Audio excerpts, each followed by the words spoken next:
오늘 명절 가운데 하나님 앞에 예배하며 하나님께 영광을 먼저 돌리는 우리의 삶 위에 크신 은혜와 평강 임하게 될 줄 믿습니다.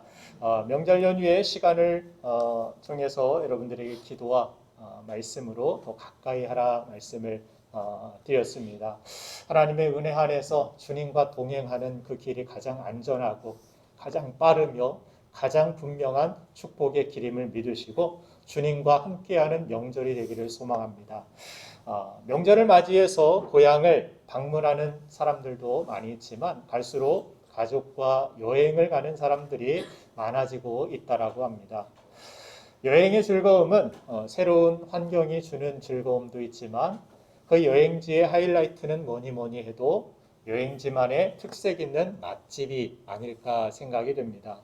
그래서 우리가 여행을 할 때 그곳만의 특색 있는 음식점을 검색해 보거나 하는데, 그런데 그곳만의 특색 있는 맛집을 찾는 데 있어서 우리가 애를 먹게 될 때도 있습니다.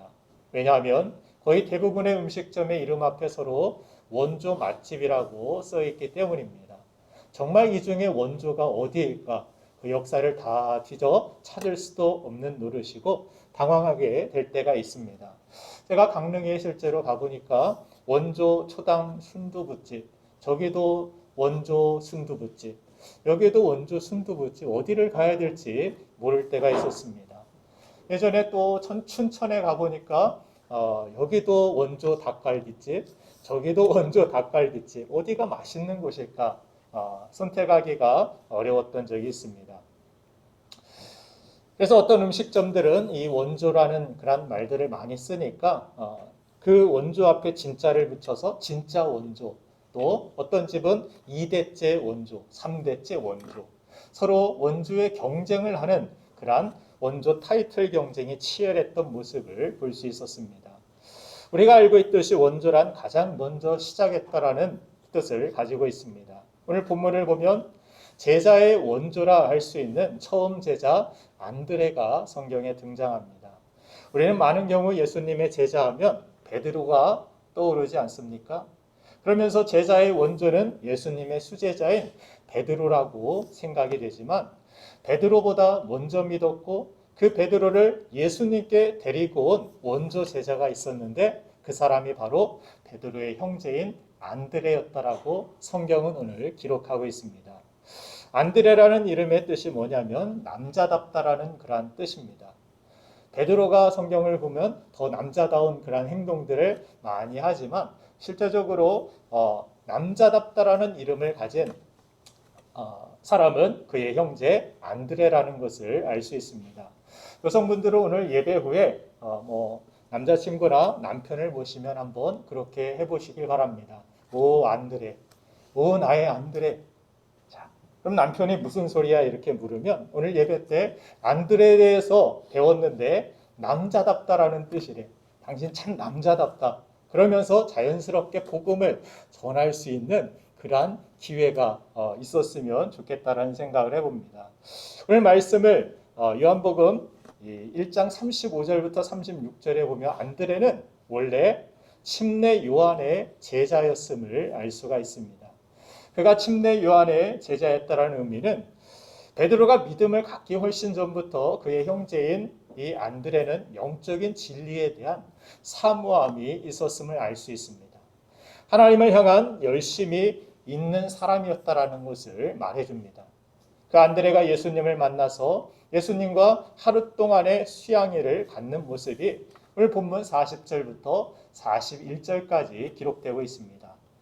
아마도 안드레는 이날 예수님을 영접하는 놀라운 구원의 사건을 경험한 것임을 알 수 있습니다. 안드레는 이날부터 그가 구세주 메시아를 만났다라고 고백합니다. 그는 이러한 예수님과의 만남을 통해 예수님이 나의 죄를 사하시고 우리를 구원하실 메시아이심을 분명히 믿었다라는 것입니다. 그가 구원을 받은 것입니다. 그런데 구원은 이루어졌지만 아직 본격적으로 예수님의 사역의 동역자로서 예수님의 제자로서의 삶에 자신을 헌신하지는 못했음을 우리는 알 수 있습니다. 그러다 마가복음 1장 16절부터 17절에서 침례 요한이 죽은 후에 이제 안드레는 자기의 형제였던 베드로와 그물을 깁고 있었을 때 예수님이 찾아오셔서 예수님이 소명으로 그를 초대하십니다. 그리고 주의 일에 그가 헌신하는 순간이 왔음을 알 수 있습니다. 그리고 그는 그물을 버리고 예수님을 따르게 되었는데 이것이 안드레가 예수님의 제자가 된 배경입니다. 안드레의 소개에 대한 말씀을 우리가 제외하고 안드레가 등장하는 사건이 성경에는 세 가지 사건이 등장하는데 그런데 그 사건마다 공통점이 한 가지가 나옵니다. 그것은 누군가를 꼭 데리고 왔다라는 사실입니다. 누군가를 예수님 앞으로 데려오는 사람, 예수님께 누군가를 연결시키는 사람, 그것이 안드레입니다. 첫 번째 그가 연결시킨 사람이 누구인지 오늘 본문 42절 말씀을 한번 읽어보겠습니다. 시작. 데리고 예수께로 오니 예수께서 보시고 이르시되 내가 요한의 아들 시몬이니 장차 게바라 하리라 하시니라. 게바는 번역하면 베드로라. 데리고 예수께로 오니 혼자 예수님께 나아가는 것이 아니라 누군가를 데리고서 예수님께 연결시키는 그러한 일을 잘한 사람이 바로 안드레였음을 성경은 기록해주고 있는 것입니다.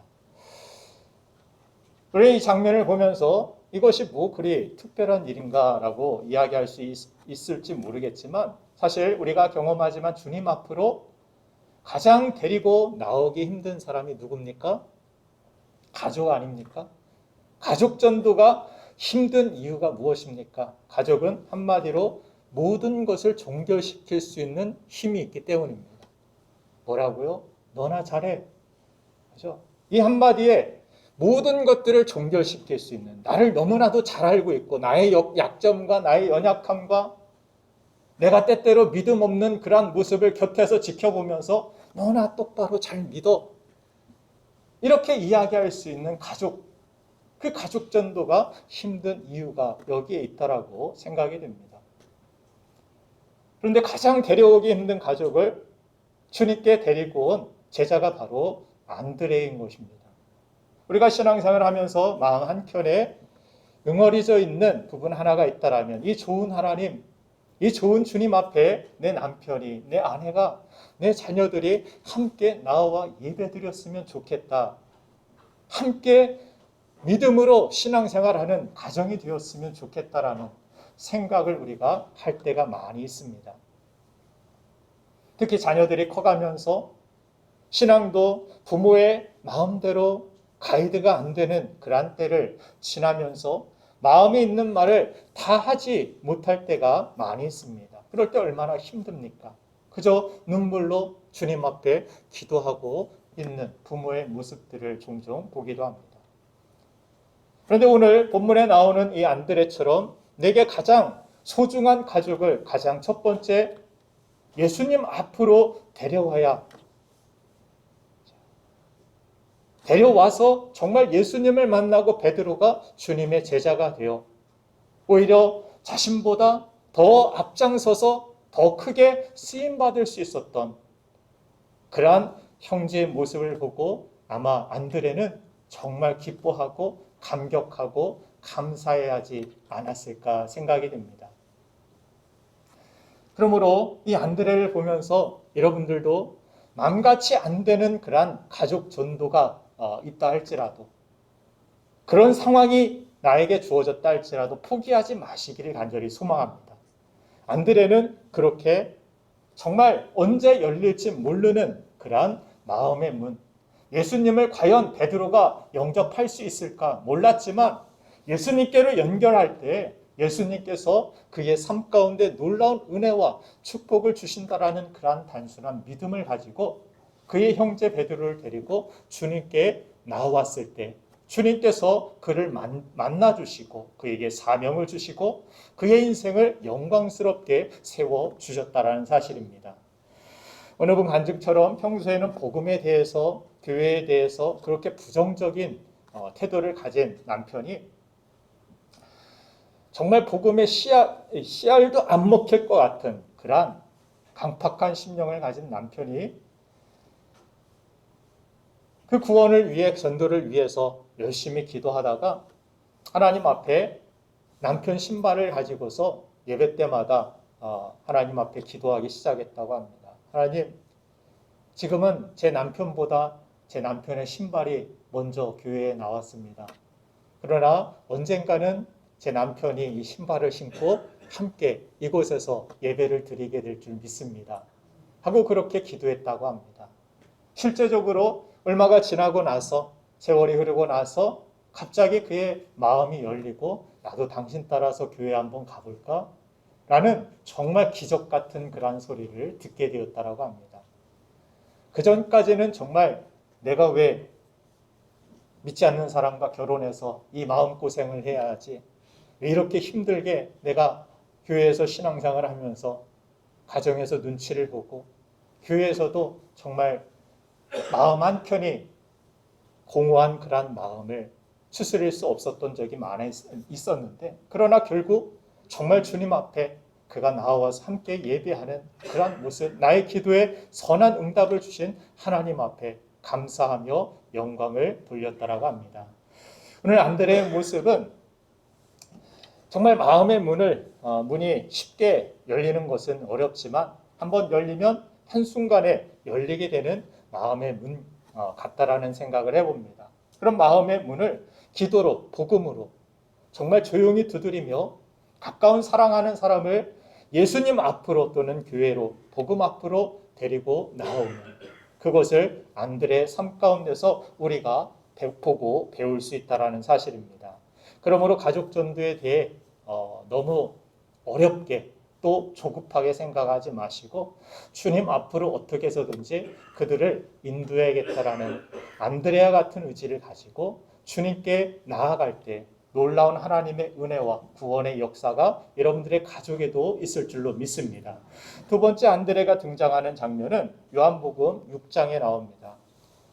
요한복음 6장 말씀에서 우리에게 참 인상 깊은 오병이의 기적이 나오는데 작년만 5,000명 이상이니까 어린아이와 여자까지 센다라면 15,000명 이상의 사람이 말씀을 들판에서 듣고 있다가 식사 시간이 되었는데 그 많은 사람들을 먹일 수 있는 돈도 음식점도 없었던 그런 상황에서 예수님은 빌립에게 먼저 이렇게 질문하십니다. 요한복음 6장 5절 말씀을 한번 같이 읽겠습니다. 시작.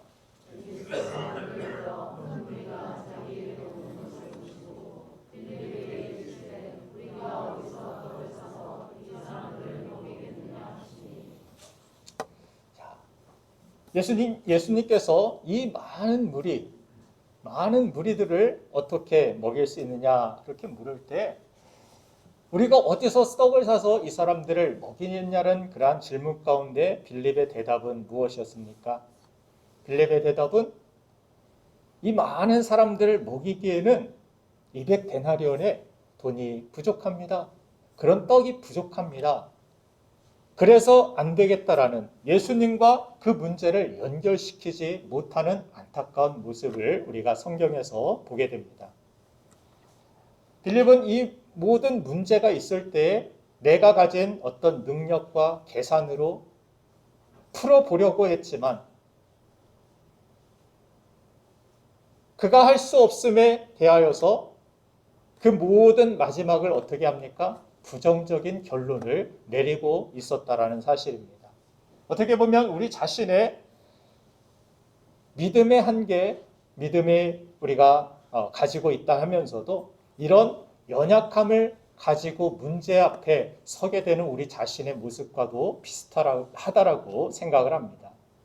믿음으로 산다, 믿음으로 살겠습니다 하면서도 문제가 있으면 그저 내 계산과 내가 가진 한계만을 가지고 그 문제를 생각하며 안 된다라는 부정적인 결론에 다다라 우리는 낙심하고 절망하게 될 때가 많이 있다라는 것입니다. 그런데 바로 그때 제자 중 하나인 베드로의 형제 안드레가 보리떡 5개와 물고기 2마리를 가진 어린아이 하나를 예수님께 데리고 나아갑니다.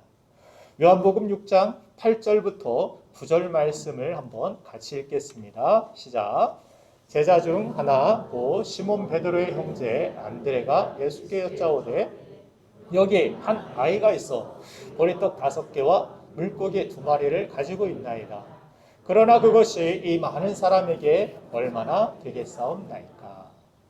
정황상 아마도 소년이 안드레가 곁을 지나고 있을 때 저 음식 가지고 있어요, 이렇게 안드레를 붙잡고 이야기했을 것 같습니다. 그리고 그 소년을 예수님께 데리고 가서 보리떡 5개와 물고기 2마리가 여기 있습니다. 그런데 여기에서 그치지 않고 뭐라고 이야기를 합니까? 그러나 그것이 이 많은 사람에게 얼마나 되겠사옵나이까. 부정적인 뉘앙스를 가진 그러한 이야기를 하는 것을 보게 됩니다. 이것이 빌립과 다를 바 없는 그러한 이야기 아닙니까? 라고 우리는 생각할 수 있지만 그렇지 않습니다. 빌립이 말한 것처럼 200데나리온의 떡이 부족합니다라는 그러한 결론을 내린 것과는 아주 큰 차이가 있는 것입니다. 빌립과 달리 안드레는 이거는 절대로 안 됩니다. 이만큼의 돈이 없으니까, 이만큼의 우리가 가진 것이 없으니까 이것은 결코 안 되는 것입니다라고 끝나는 것이 아니라 제 생각엔 그러나 안 될 것 같은데요. 그런데 예수님은 어떠십니까? 라고 그 작은 것을 가지고 예수님께 찾아와서 묻는 것입니다. 이것밖에 가지고 있지 않지만 그러나 일단 예수님께 데리고 나왔습니다. 제 생각에는 이것 가지고는 이 많은 사람 먹일 수 없을 것 같은데요. 그런데 예수님은 어떠십니까? 이것을 영어로 오픈 엔드라고 합니다. 끝을 열어두는 것. 내가 지금 있는 상황과 환경 가운데서는 내가 할 수 없는 일들 투성이지만 이것은 정말 내가 계산하기에도 불가능한 일이지만 그러나 그 마지막, 그 끝을, 그 결과를 예수님께 열어두는 것입니다. 안 되는 것으로 부정적인 생각으로 결론 짓는 것이 아니라 소망을 하나님 앞에 두고 하나님께 모든 기대와 소망을 가지고 있는 것. 이것이 바로 우리가 가져야 될 믿음이고 안드레가 소유했던 믿음이었다라는 사실을 알 수가 있습니다. 우리의 믿음은 어떻습니까? 우리의 믿음도 100% 신뢰하며 주님의 말씀에 순종할 때보다 내가 이것을 드린다라고 해서 내 삶이 뭐가 나아질 수 있을까? 내가 이렇게 기도한다라고 해서 현실적인 해결할 수 없는 이러한 문제가 정말 해결될 수 있을까? 그런 부정적인 마음이 우리 안에 있을 수 있습니다. 그러나 그 부정적인 생각 속에서도 믿음의 생각을 부여잡고 하나님의 말씀을 부여잡고 그래, 하나님께서 말씀하셨으니까 한번 순종하며 한번 해보자. 우리의 순종은 100% 어떤 확신보다 의심도 조금 있고 우리가 가진 연약함도 있지만 부정적인 생각, 안 될 것 같은 생각도 있지만 그러니 해보는 것입니다. 하나님께 마지막 오픈 엔드, 주님께 모든 소망과 기대를 열어놓고 주께서 일할 수 있는 공간을 열어놓고 우리가 순종해 나아가는 삶, 그것이 우리가 가진 믿음이라는 것입니다. 그러나 우리의 믿음의 순도가 100%가 아니라고 주님께서 우리의 연약함과 우리의 부족함, 우리의 의심 많음, 이것을 정죄하거나 외면하시는 것이 아니라 겨자씨같이 작은 그러한 믿음 가지고도 정말 큰 산을 옮기시는 하나님, 놀라운 하나님의 응답과 역사를 우리에게 주시는 하나님, 이것이 정말 우리의 큰 축복이고 은혜이며 이것이 바로 복음이라는 것입니다. 우리 자신을 바라볼 때 우리는 내가 과연 이렇게 살아서 천국에 갈 수 있을까? 이런 생각이 들지 않습니까? 저만 듭니까?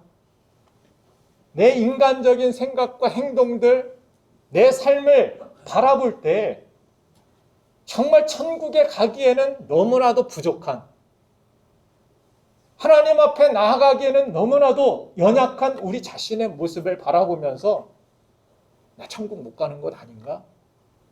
그런 부정적인 생각과 의심을 가질 때도 있습니다.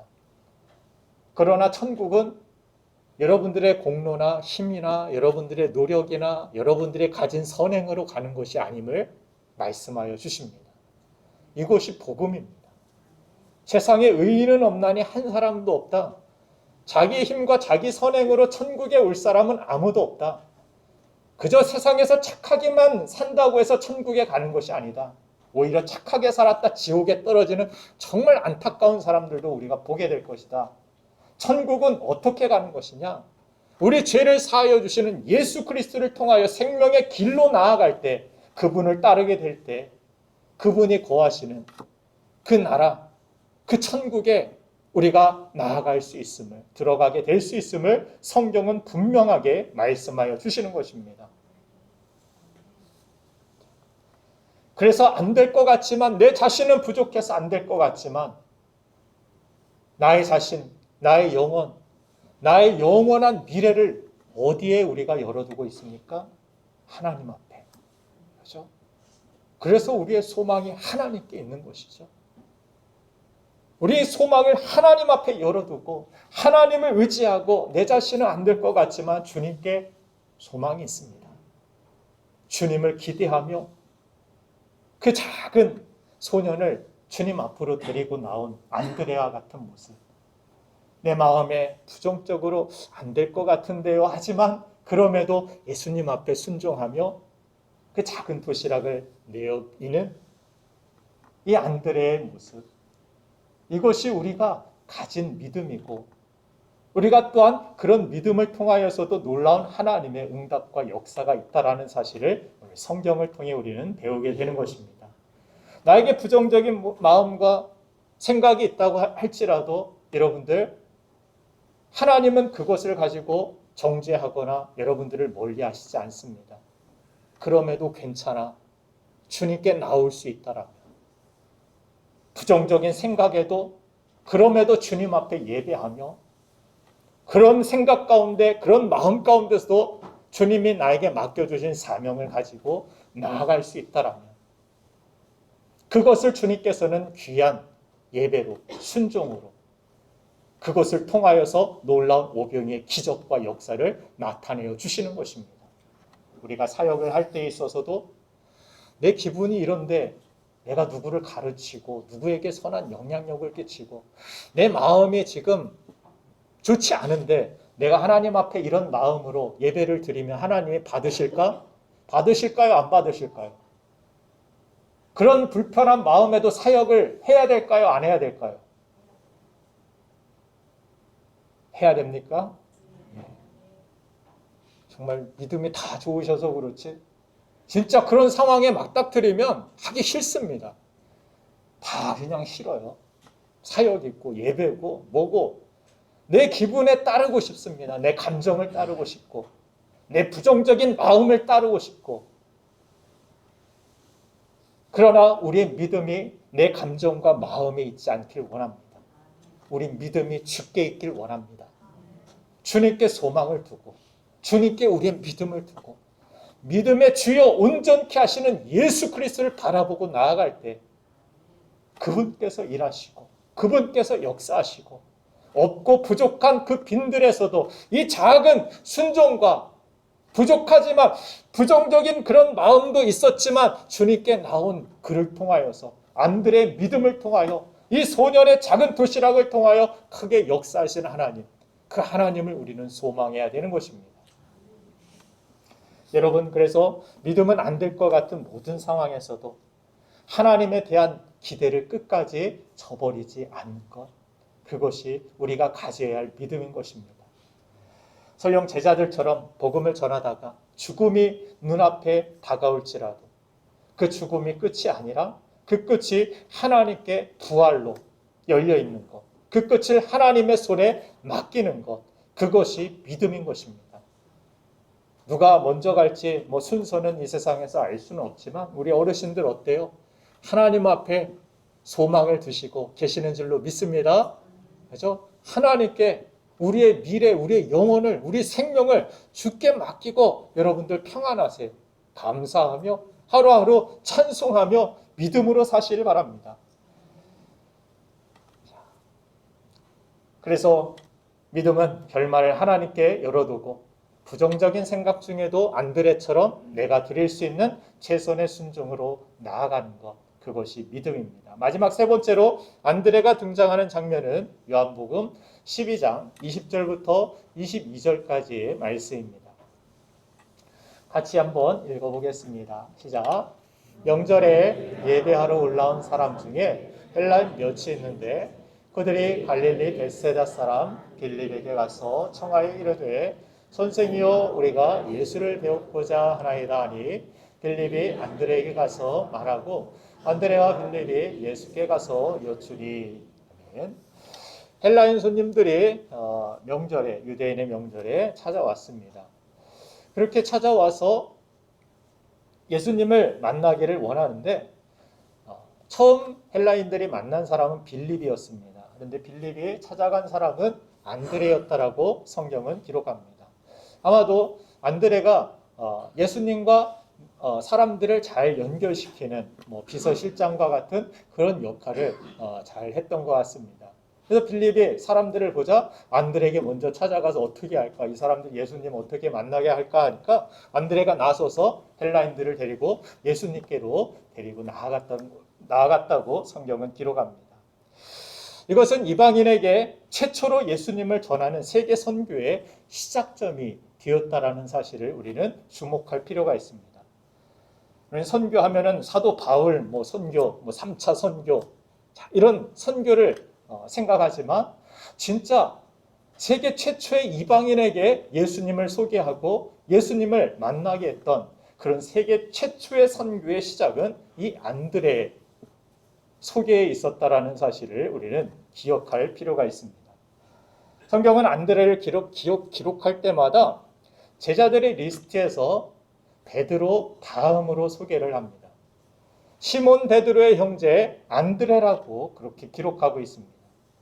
아마도 안드레 하면은 사람들이 누군지 잘 모르기 때문에 많은 사람들에게 잘 알려진 베드로의 이름이 먼저 등장했을 것으로 추측을 합니다.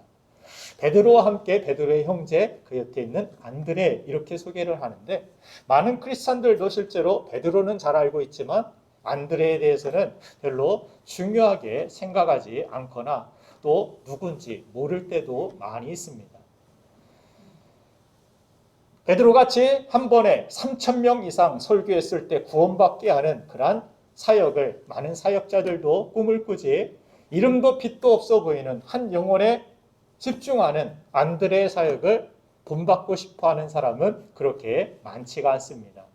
현재 한국 사회도 좀 지나치게 대표성을 가진 사람들만을 높여주고 스포트라이트를 비춰주면서 우리는 수많은 이인자들의 소중함을 놓치고 사는지 모르겠다라는 생각을 합니다.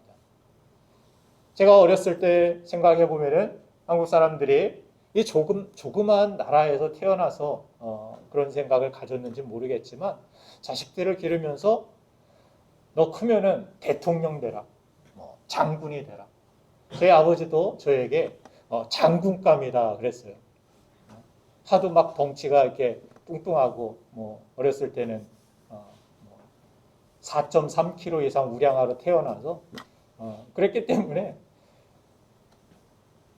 장군감이다, 장군이 되라. 장군이 뭔지도 몰랐는데 하여튼 뭔가 대표가 되고 그런 생각을 그 이야기를 들으면서 했던 적이 있습니다.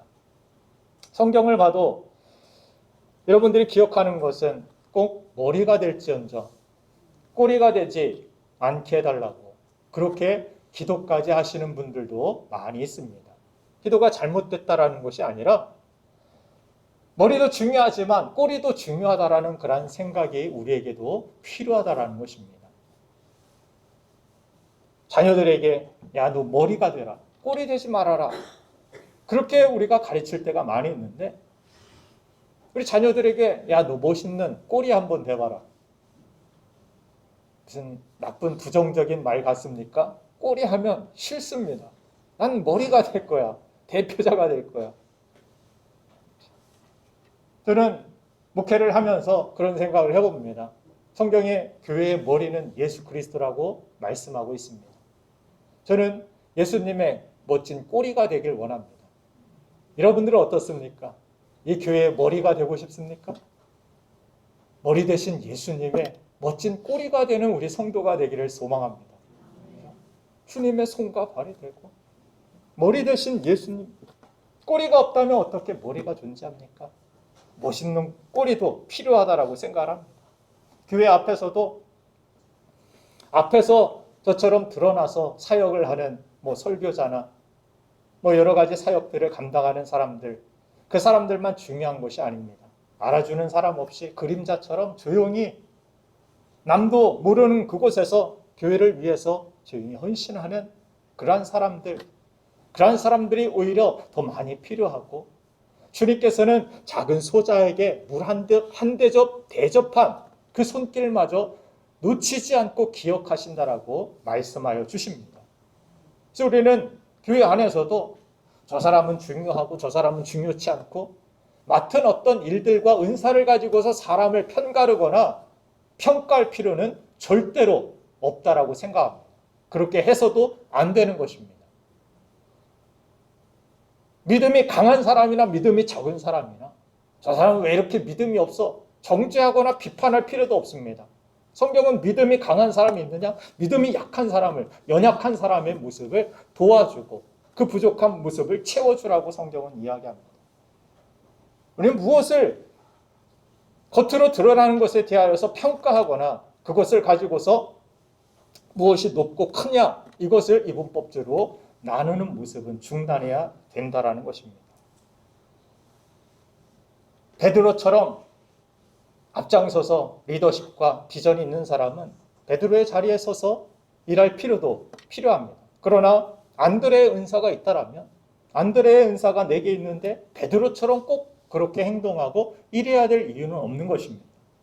안드레의 자리에서 성실하게 내가 해야 할 일을 해 나가는 것, 충성된 모습, 그것이 필요한 것입니다.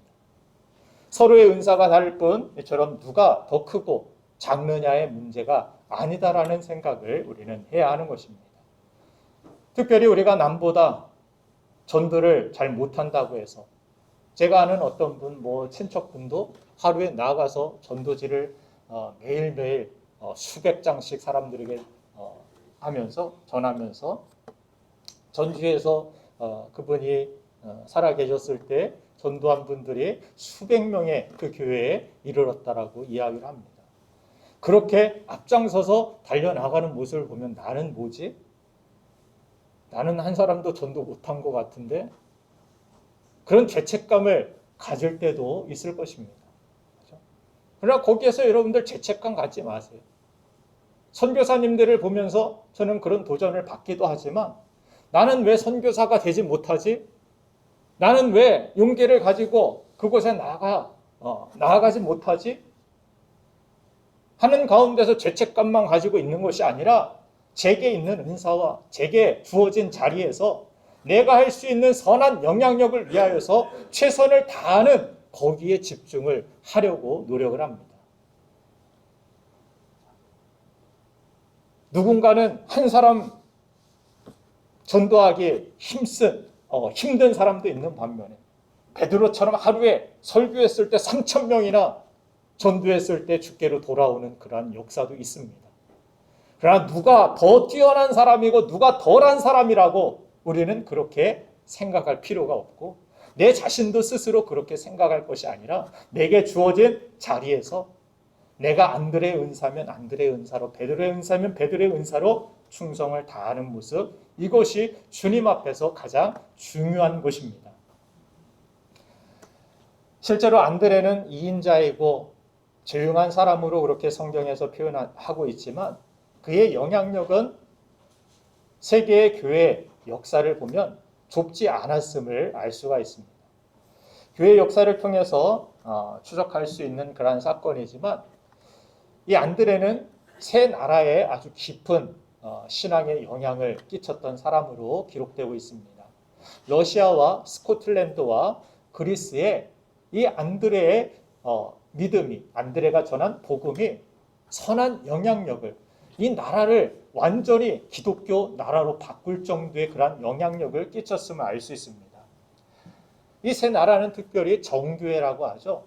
이쪽은 동방정교회라고 그렇게 부릅니다. 동쪽에 있기 때문에 이스탄불의 다리를 사이로 동방과 서방으로 나누는데, 이 동방정교회를 우리 기독교와는 조금 다르고 가톨릭 쪽에 조금 비슷한 그러한 동방정교회 모습인데, 대부분의 이러한 정교회 정통에 의하면은 이 특별히 스코틀랜드, 러시아, 그리스 정교회의 수호 성인이라고 불리는 사람, 이 사람이 바로 안드레입니다.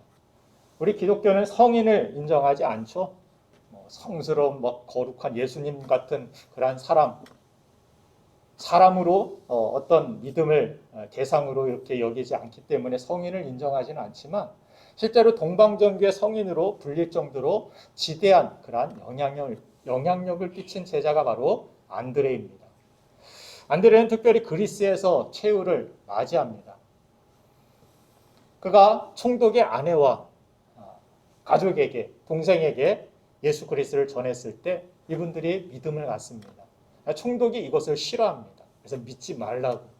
그러나 고집을 피우고 주님을 믿고 복음으로 살려고 하니까 이 안드레를 잡아다가 X자 십자가에 처형을 시킵니다.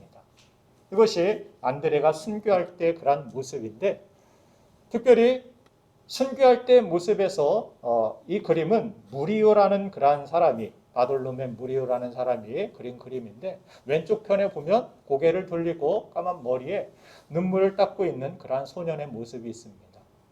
이 소년이 바로 예수님께